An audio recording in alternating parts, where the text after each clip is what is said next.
سلام دوستان عزیز، این زمان در سرخون شتگین در سرخون ایدونا اینا مود تخ داده گیان سوی بخونه از اکای صادق خطی منیجا هممون تخ جنگا میکنیم اکادو میکشکاس انا مو منیجا میگیرم بیو پیش که میگم بزنم کی منیجا بزنم اول به میسو میکنم یک دو سه گفتم با میزه فهم میشه اول به یک دو سه کی گفتم زده به یک دو هم سه تو سه من کی میزنم خی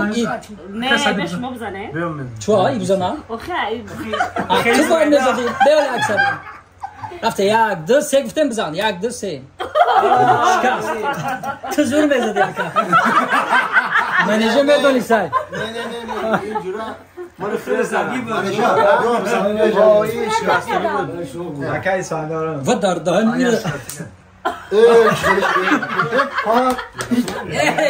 اینه برادرو ایما دادری خالته پچق کده ایما رو پوش کدوم